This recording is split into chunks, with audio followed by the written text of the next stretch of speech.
Comment savoir si son adresse mail a déjà été piratée et par conséquent si elle est présente ou non dans les nombreuses fuites de données de plusieurs centaines d'entreprises qui ont eu lieu ces dernières années?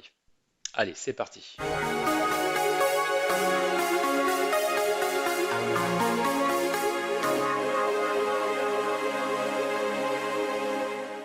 Bonjour, je m'appelle Truc de Geek. Je partage chaque semaine mes connaissances acquises dans divers domaines techniques au travers de tutoriels vidéo très concrets. Pour savoir si notre adresse mail a fuité sur le web, nous nous rendons tout de suite sur le site web suivant, qui signifie ai-je été victime d'une fraude ou plus simplement ai-je été piraté. L'interface web est très intuitive puisqu'il n'y a qu'un seul champ de saisie, à savoir son adresse mail.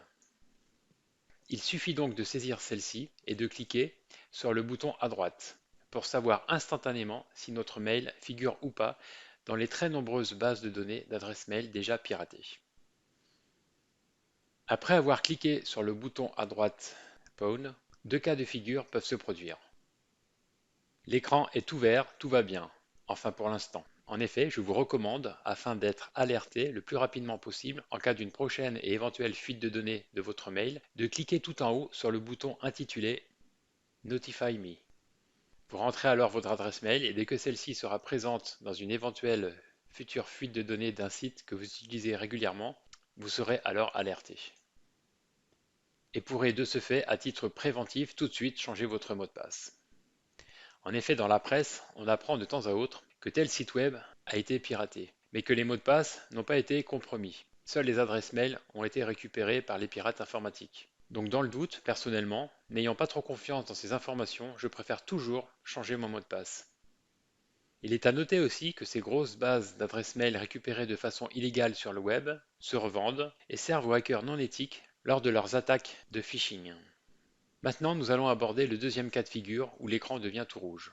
Pour cela, je vais utiliser l'une de mes anciennes adresses mail. Toujours sur le même principe, donc, je saisis le mail en question et clique ensuite sur le bouton Pawn. Instantanément, je constate que mon adresse mail est présente dans 14 anciennes violations de données.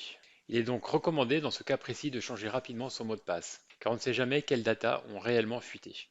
Toujours est-il que dans mon exemple, je peux voir ci-dessous les sites et les dates auxquelles les fuites de mon adresse mail personnelle ont eu lieu. On voit au passage que de très grosses sociétés sont impliquées. Adobe en 2013, Dailymotion en 2016, Deezer en 2022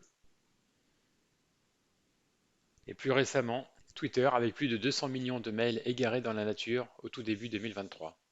Maintenant, si vous souhaitez davantage d'informations sur ce site web, je vous renvoie vers leur page Wikipédia associée.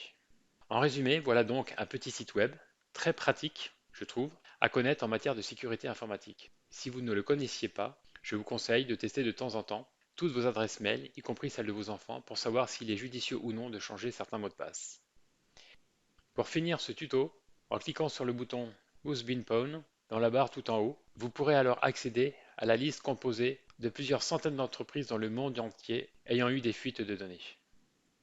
Si ce tutoriel vous a plu, n'hésitez pas alors à mettre un like, à me dire en commentaire si vous connaissiez déjà ce site web, et enfin n'hésitez pas à vous abonner à la chaîne Truc de Geek, cela me boostera dans les algos de YouTube.